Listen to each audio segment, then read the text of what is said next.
Hi guys, welcome back. Let's see how people are doing with Wegovy. So I'm probably late to the Wegovy party, but I just went to go pick up my second month of Wegovy, and I asked the pharmacist. I walked in and I was like, "Hey, I have a Wegovy savings card. Any chance we could apply that?" I was told by a friend on here that if you have them apply the Wegovy savings card to your whatever your insurance already pay, like to whatever you pay, $0, friends. And then look, Nice. the Ooh, cost of Wegovy is so expensive compared to what it was with Manjaro. Anyway, I guess this is your friendly PSA to make sure you have the pharmacy apply your savings card if you are on Wegovy. You never know. if you do have some sort of savings card or coupon, obviously make sure that you apply it, no doubt. Hi, my name is Destiny Fountain. Today's date is September 9th of 2024, and I am making this video for awareness. I have had the worst week and a half of my life. Almost, well, not quite 2 weeks. This Thursday will be 2 weeks, and it's Monday. I'm here to talk about the weight loss drug called semaglutide. I'm currently on 2.5 milligrams a month, 48 units. I take just a little bit less than that. I usually take about 45, 46 units. I'm here to talk about my experience. I started it in January. I was on, tapering up for 3 months, and then I've been on this highest dose for 6 months, and I'm having to stop it cold turkey because of the issues that it has given me. I didn't have any pre-existing heart issues. I'm going to go ahead and preface that. I had a little bit of high blood pressure, just a little bit, because I was a heavy person, and that was it. I've developed what I guess is POTS. Unfortunately, I don't have insurance because I lost my job. Oh I no. just started my dream job, and I lost it because of my illness. And not only have I developed POTS, but I'm having to wear a heart monitor because my blood pressure drops into, 90 over 60 range, which I've never seen those numbers before. I have chest pains, my watch picking up irregular heartbeats. I've been to the ER 3 times, urgent care a couple times. My PCP cardiologist turned me away because I don't have insurance. Oh my God, what a nightmare scenario. If you've ever had to go an extended period of time without insurance, which I have, it's a real freaky situation because you're constantly telling yourself, well, I don't get sick, and then you have to hope that you don't get sick. No answers. They did CT scan with dye and said there was nothing there. Blood work was fine, right? But I'm permanently stuck like this right now. I haven't had any relief in almost 2 weeks. It started with on a Thursday night. I had just all of a sudden, I thought I had a mini stroke, but they said I'm fine. I don't, I thought I had a stroke because all of a sudden all the lights went out. I had a good day. I was eating dinner, and all of a sudden all the lights went out in my body for a split second. My heart Scary. beat like it was really hard, and then I had a wave of anxiety, and I could physically feel the anxiety come from my chest through my whole body. I Couldn't bet. shake that anxiety for days. It was debilitating. I don't wish this on anybody, but I'm just here to talk about that. This drug, there's no one to help you if you have these side effects. They're trying to say, oh, it's not from that. It's not from that. I've never had problems before, and it started on my last dosage day. And if they can say it all they want, but I developed a fast heart rate, but they want to tell you that that's going to be just fine, and that's normal, and that's part of the symptoms, when it's definitely not healthy. I probably have about $20,000 in medical bills now, at Oh my least, goodness. just over the last week, because of what's happened to me. God, how scary is that? Make sure that you guys not only do your homework, but make sure you keep an account of all the different side effects you have to go over it with your doctor. Black box warning on Ozempic, Wegovy, Zepbound, Trulicity, Byetta, you name it. All of them have a black box warning that this Gila monster venom and the venom protein for those interested is called Exendin-4, EXENDIN-4. Black box warning is within 12 to 36 months, you will develop medullary thyroid cancers of all kinds. Oncologists around the world, after seeing my interviews about this drug being made from venom, have told me it's not thyroid cancers they're seeing in all their Ozempic patients. It's exploding breast cancer diagnoses in them. FDA just added another warning that it causes gastroparesis. Do you know what that is? Paralyzed stomach for years, meaning like you will vomit every day for the rest of your life. And there is a CNN article from last year says hundreds of thousands now have paralyzed stomachs that cannot be reversed for years after stopping Ozempic. Anybody with diabetes, this drug is promoted for diabetes. It is published. It worsens and speeds up diabetic retinopathy. Do you know what that is? You will be blind faster. Now, this guy sounds really scary. I don't think everybody gets cancer within 12 to 36 months. But again, do your homework before you do this. And if you're one of these people that's a tweener, where you're kind of on the fence about should I go on it or should I not? Am I really that obese? You're probably not that obese. Let's just start walking together and do it without the drugs unless you absolutely need the drugs.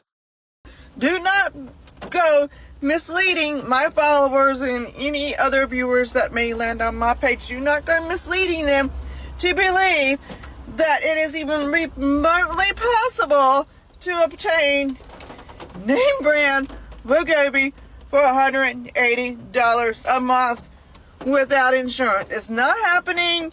You know it's not happening. I know it's not happening. I see what you're doing here. The only way you are getting name brand Wegovy for $180 a month is if you are getting compounded Wegovy. Now, maybe if you have insurance, you're getting it that cheap, but let me just go ahead and tell you right now, there are no payment plans for name brand Wegovy. That's just not even happening. There is no such thing as a payment plan of $180 a month for Wegovy.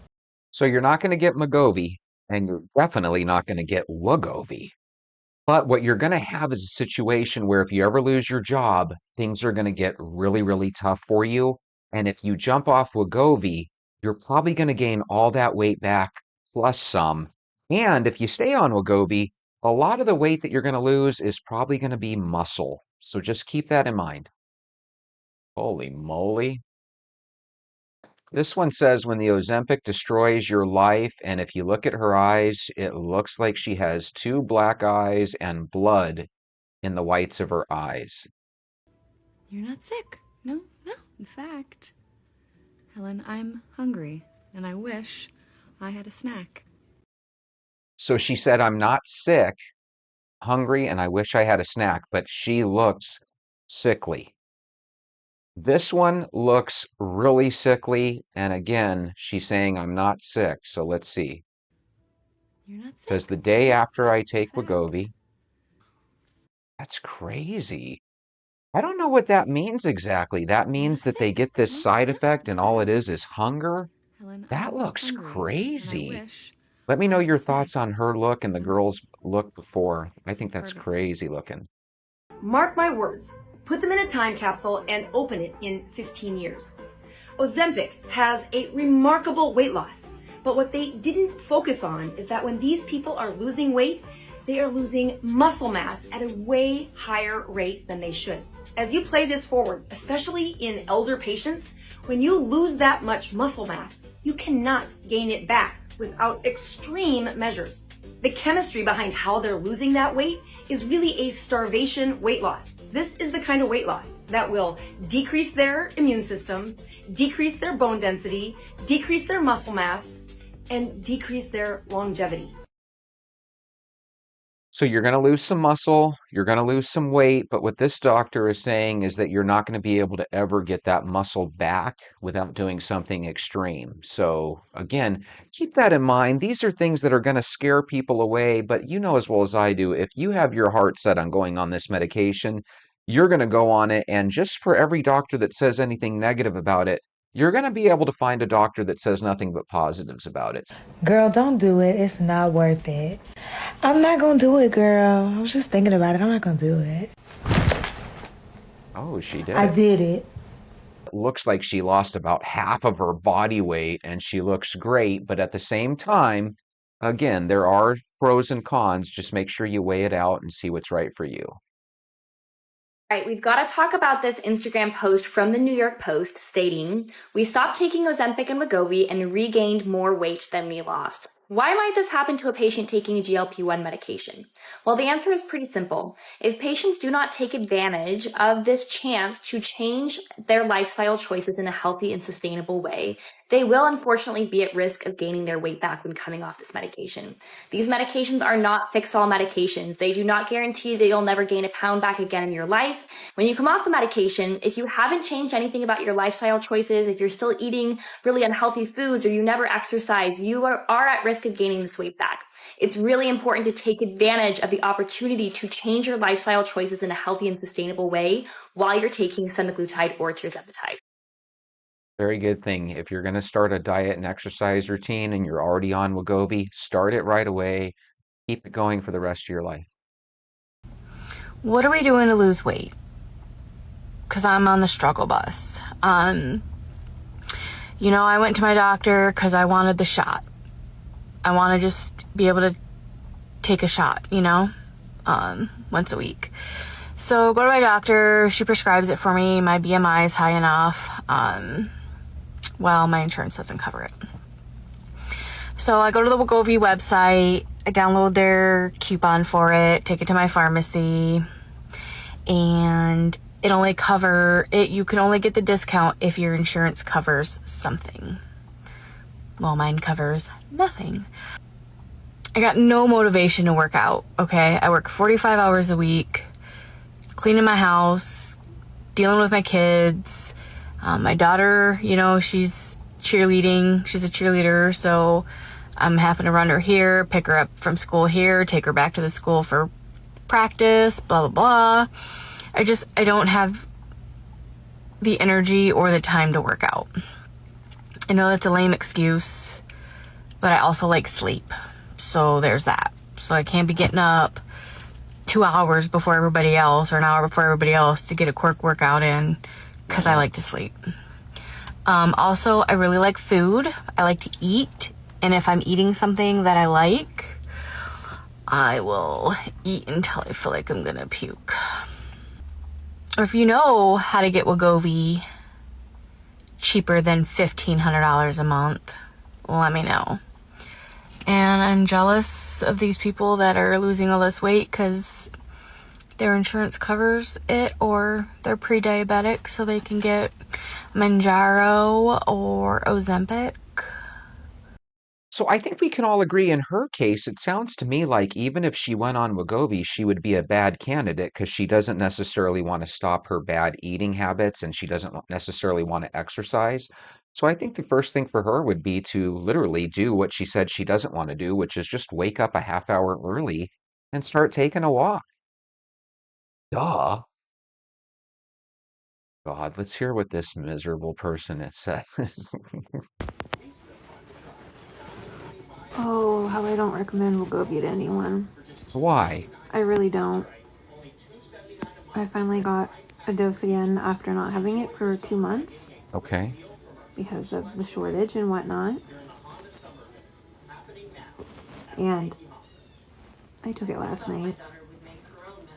I've been puking every 30 to 45 minutes. I think we can all agree some people do really good on these. If you get on Wegovy and Manjaro, you're probably going to do really, really good. But in case you do bad, make sure you do your homework. Make sure you talk to your doctor about all those side effects. And in the meantime, make sure you go get your shoes. Let's go for a walk.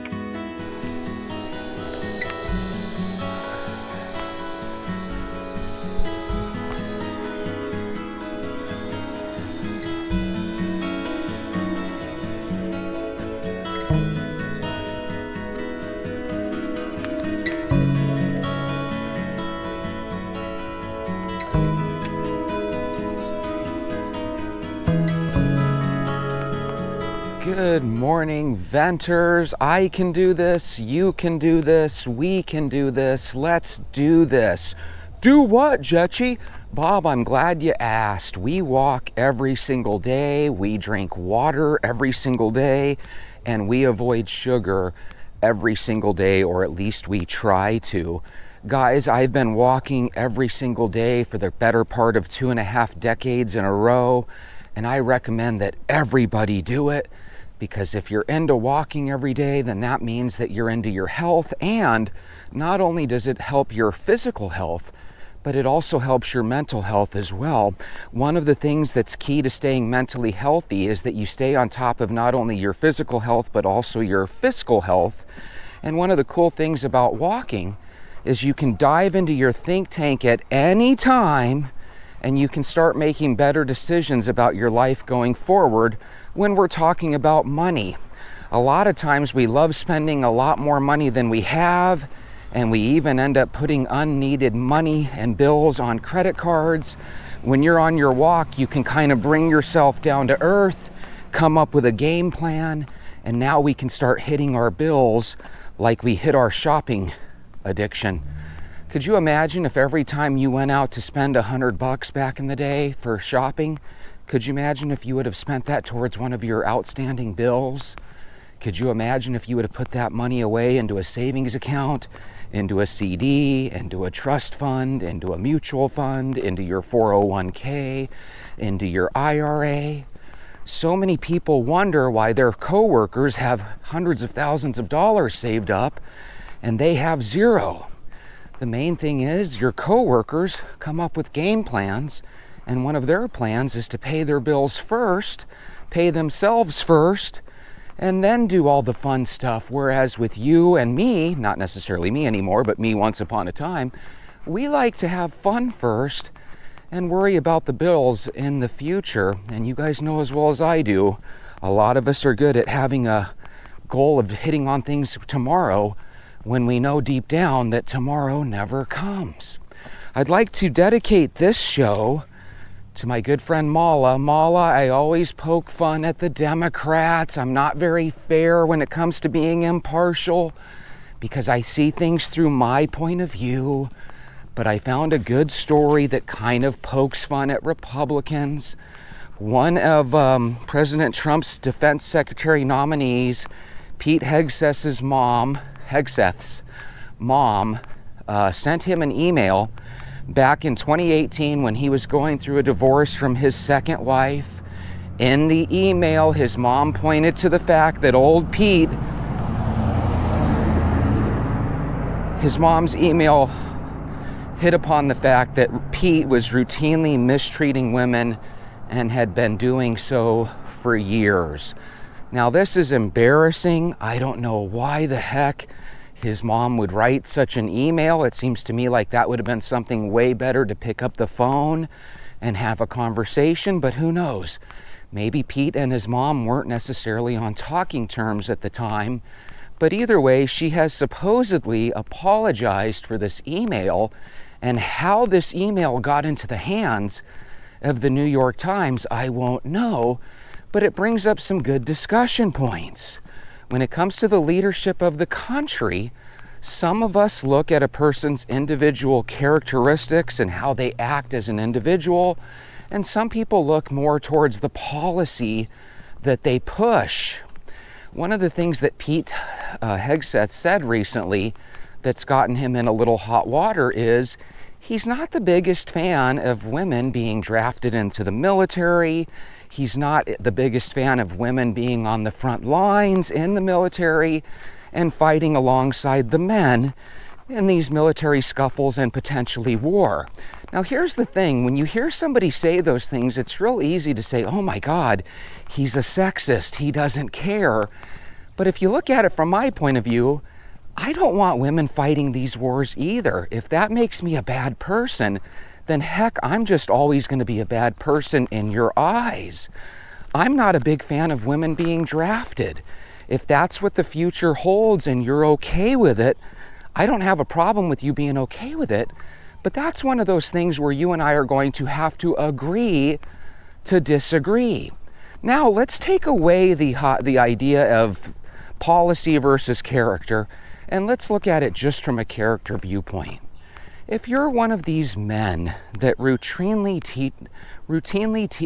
treats women poorly, is a legit misogynist, says horrible things, which I'm assuming that Pete was saying some horrible things about his second wife. But here's the thing to remember.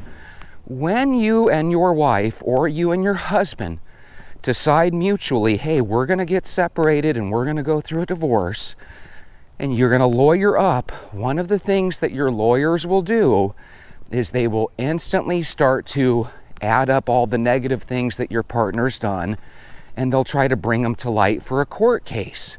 Your partner's lawyer is going to do the same thing. Now, I'm sure Pete would have liked to have thought that his mom was going to be on his side, but sometimes people don't necessarily go with the family members when it comes to those things. So again, let's just look at his character. If you're treating people like shit who happen to be female, happen to be the mother of your children, happen to be your spouse, whether it's your current spouse or ex, I think we can all agree that's not the coolest thing in the world. Should that keep you from being defense secretary, where you're dealing with troops, deployments, talking to generals, talking to the President of the United States on the daily regarding, defense positions around the world when it comes to the USA versus its enemies abroad? I don't know if I really care how you treat your wife or your ex-wife when I know for a fact that men and women get divorced every single day in this country. As a matter of fact, most marriages end in divorce, right? And if you can tell me that you went through a divorce without slinging some mud on your partner, then amen, you're better than I am. By the way, when I went through a divorce, we both did it amicably, so I guess you're not necessarily better than I am, but the reality is, sometimes divorces get kind of ugly. And if what his mom says is true, that he's always treated women poorly, guys, some men are just like that. You want to know what's horrible, though? The guys that treat women poorly, they tend to be the guys that get a lot of girls. So in a weird way, we could be angry at old Pete for treating women like shit, but shouldn't we also be upset at women that allow that to happen to them on the regular? If you have a nice guy that's respectful, a lot of times women, especially nowadays, they walk all over those guys. Those guys are the ones that get cheated on. Those guys are the ones that end up being stepdad and paying for all those things that the bad guy that's no longer in the life of their kids should be paying and taking care of. Are stepdads wonderful people? Yeah, but a lot of times, stepdads are actually made fun of by both men and women. There's something kind of sad and pathetic about stepdads in this country. Is it deserved? Not necessarily, but can we all be honest and say stepdads are considered, simps that take care of other men's kids? So again, this is one of those things where, yeah, there's a lot of guys that are misogynistic and pigs, but why do they get so many women? I think that's one of those where we would have to blame the girls that love them. Why did she marry this guy? Certainly she must have seen how he treated women before her. His mom noticed. So again, when you're going out and you're getting ready to marry a man or getting ready to marry a woman, you really owe it to yourself to do your homework on somebody. And if somebody is awful to their previous spouse, well, hell, that's the first red flag, right? They're probably going to treat you no different when you become their next ex-spouse. And if somebody's constantly at war with their previous boyfriends or girlfriends, they're gonna be going to war with you too in the future. I think what we need to do is make better decisions as people, date longer, be engaged longer, and save marriage for something you do in years 3, 4, and 5, rather than in years 1 and 2. Jesse, you don't know when they got married. You don't know their circumstance. Amen. And neither do you, Bob. Neither do you people out there. But still, if you're a misogynist, if you're a jerk to women, if you treat people like shit in general, you're probably an asshole. I don't care for assholes, But I'll tell you one thing, women tend to be attracted to assholes. So who is it on? It's on the women that marry these people. That's how it's always going to be. Whenever there's a woman and she gets beaten up by men, who do we blame? We blame the man, of course, right? He shouldn't be laying his hands on people. But aren't we also pointing to the women saying, hey, you married this guy. It's on you. So again, this is one of those things where if you're the Defense Secretary of the United States and I'm going to meet you and talk to you and ask you questions, I am never, and I mean never, going to ask you about your ex-wife. So I don't even know why that's a big thing and why people care about it. But at the same time, yeah, let's all load up on Pete Hegseth. Pete, you're evidently an asshole. But you do have 20 years worth of military service, and I think you'd be perfect for this role. If you're going to have an asshole anywhere in the country, have it be the head of the defense. That's where you want a legitimate asshole to be, if you're being honest. Is it because you're a misogynist, Jesse? Yeah, I guess so, Bob, whatever. Let's get a quick little survey down in the comment section. I don't think Pete is the only one that doesn't want women being drafted, doesn't want women going to war, and he doesn't want women fighting on the front lines. Most people that fight on the front lines end up perishing. Why would anybody want women to go through that? As a soldier, you need to be able to carry a backpack that weighs like 80 to 100 pounds. Have you ever heard that? Google that for fun. How much does the average soldier carry on them in the form of their backpack and their equipment? It's like 80 to 100 pounds. So if the average guy can lift that backpack and carry it with no problems, and the average woman can't, you're literally putting them in a scary situation. If no one else can admit that, then I guess no one else can admit that. So again, Pete, if you're listening to me, and I know you never will, you're an asshole, evidently. God, it feels like 90 degrees out today. What the hell? NPC-Wow says, I wish the New York Times was that thorough investigating the Biden appointees. Mala, right now you're thinking, Jesse, this sounds like you still found a way to turn it on the Democrats. Don't worry, I've got some other comments that go the opposite way. Here's the thing that should upset everybody. How come you're not upset when CNN and MSNBC just kind of glaze over the Hunter Biden situation? How come we're okay with that? We're okay with one side kind of throwing a deaf ear and a blind eye to this stuff, but we're not okay when our side does it. I think we need both sides to be a little bit less partial, because I was always told growing up that that's what the news was about. Didn't you guys hear that? That it was supposed to be about them being impartial and just giving you the news? If there's one thing that the media has taught me over the last 15 or 20 years of my life, there is no such thing as impartial. Everything you hear is an op-ed, it's an opinion piece. It's an editorial from some guy that's biased every single time. At least I can admit that. Can't we as people admit that? DM and Company says, pretty bad when your own mother is ashamed of you, Pete, shaking my head. So again, DM and Co., she apologized. And while she might have been ashamed of his actions leading up to that point, that doesn't necessarily mean that she's still ashamed of him. And even then, when you tell your son or daughter something, it doesn't necessarily mean you're ashamed of them at all. You could find that part of their character bad, but you know, Pete has 5 children. To my knowledge, he's in his children's life. There are some guys that get a girl pregnant and then are never in their kids' lives anymore. So I mean, at least we have to give it up to him for that. And considering more than half of us have been divorced in our lives, I don't think we can hold that against him. And again, if you can, remember and think back to your divorce. Right when you lawyer up, the lawyer instantly goes into battle mode and your ex becomes your enemy. Was he cruel and horrible? Did he cheat on her and do mean things? I don't know. I didn't read the whole story. I suppose he could have. But then again, that would make sense too. That's why people get divorced, right? They realize that they're sleeping with the enemy, so to speak. Somebody said, she said how she felt about her son. She would not have said it in public, and now tries to recant to cover up for poor excuse for a potential leader. Another Team Trump ring kisser. Yeah. You know, a lot of times you and I will come across these videos or these news stories where police will be called out to like a domestic violence situation.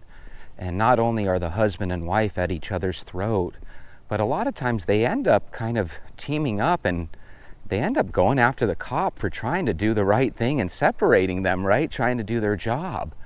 And a lot of times it puts our police force in a, no-win type situation, right? A lose-lose type situation.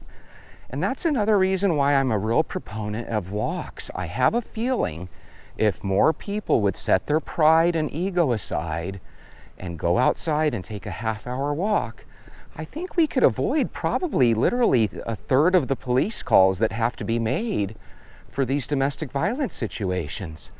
Because no matter how angry I am, if I go for a walk, I tend to cool down. If I'm overly excited as I go for my walk, I tend to calm down.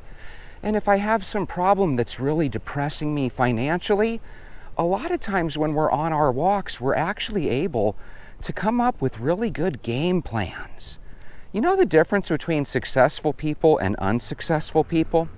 Unsuccessful people make game plans, but they don't stick to them. They don't abide by them, or they actually do worse and they never make a game plan at all. They just kind of leave it up to fate, right?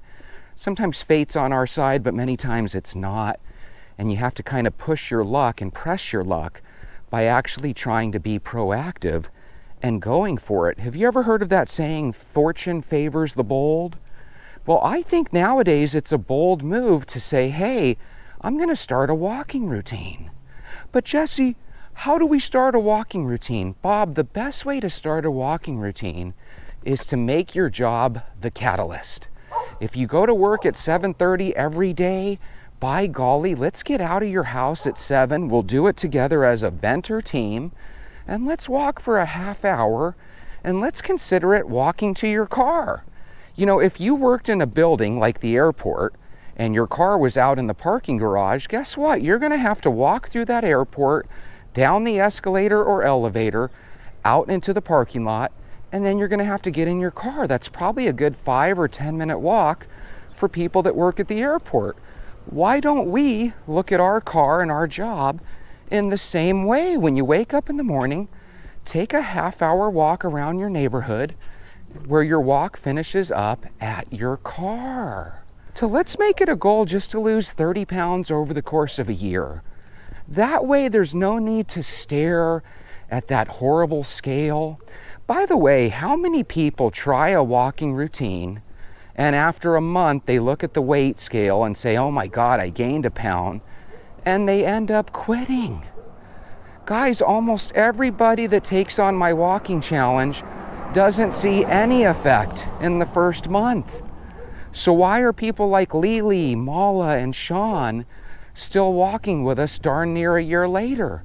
Because the best results come with time.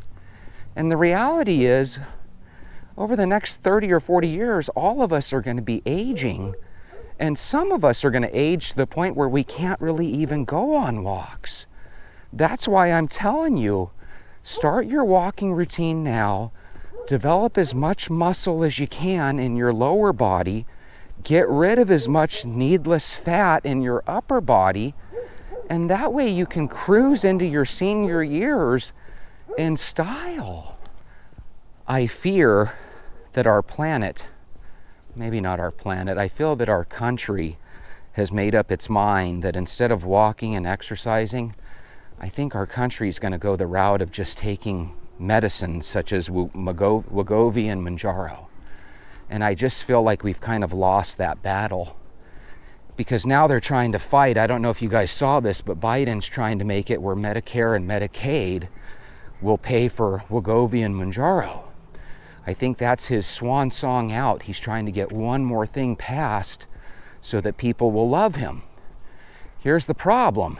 It looks like such a nice trade-off, right? Like, hey, Uncle Joe's going to make it where we can get our Wegovy and Manjaro and it'll be paid for. But what you guys don't realize is that's going to make life that much more tough, because now everybody's going to have that much more taxes to pay. So now other people's weight problems is going to be our problem, whether we conquer our weight or not. Does anybody think that's a little unfair? You know, that's one of those things where if you're overweight, you're like, well, hell yeah, we should be able to get our medications for free. Guys, I've never heard of a medication being such a crutch in my life. One of the things that The Biggest Loser, the TV show, taught me was that if you exercise daily and eat right daily, which we're all supposed to do, you will get back to a normal size. Why was that show so popular? That show was so popular because we saw people that were literally eating themselves to death, and all of a sudden they were like muscular and skinny and healthy as heck. But then what happened is we took the camera away, and through time they all went right back to eating poorly, not giving a crap about their health. And then instead of us saying, hey, they went back to their old bad habits, we just said, hey, they can't help themselves. The only thing we can do is Wegovy and Mounjaro. And Ozempic. Those are the only things that can solve this. And I've never seen our country so defeated when it comes to our bodies. Yet I've shown you guys time and time again that when you look at people from the turn of the century, and I don't mean the year 2000, go back to the year 1900, I showed a video or a picture of a bunch of people in New York City back then. Everybody's walking. You couldn't even find a heavy-set person in the whole city. There's like hundreds of people, and you can't find one person that's overweight. And somehow our scientists have come up with this theory that there's absolutely nothing you can do to help yourself. You're just perpetually overweight. And to me, it sounds to me like that's the dangerous thinking. These people are hypnotizing you into believing that you're helpless and hopeless. I don't think because I ate 10 Snicker bars every other day during Halloween that I'm helpless and hopeless. I'm going to take responsibility, and I'm going to say, hey, instead of eating one Snicker bar and moving on with my life, I chose to repeatedly eat 10 of them, you know? There comes a time where you have to say, it's on you. I go to the gym and I see a couple of people where I see them once in a blue moon, and when they're there, they look like they don't even want to be there. And you've seen those people just like I have.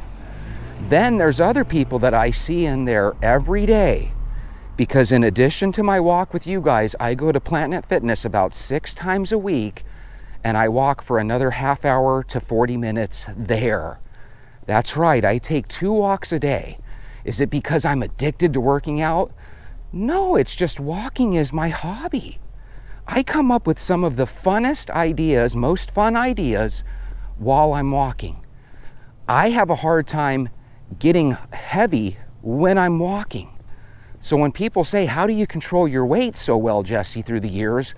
Because every other person in the family is overweight. The way I do that is just by walking.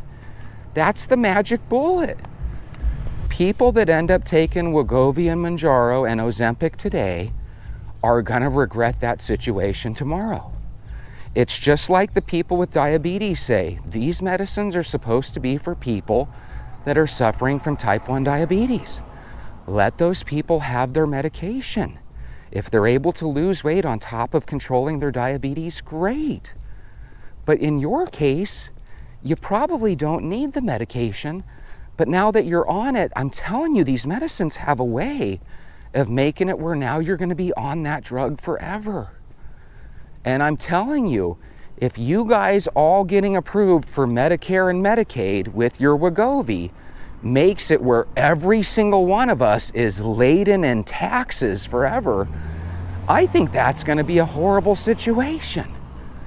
So anyway, keep walking, keep drinking water, keep avoiding sugar, quit listening to these experts that tell you you're helpless and hopeless. Put on your darn shoes and walk. Every time that you want to pick up your phone and buy something from Amazon, guys, that's a time in the past that you would have called your girlfriend and you would have said, let's go shopping. And you would have went to the mall and you would have walked around for an hour burning calories. Now you sit there on your phone and you fill up your cart on Amazon. You gotta take a different tact with that. We can do this together. I'll see you tomorrow. Keep walking.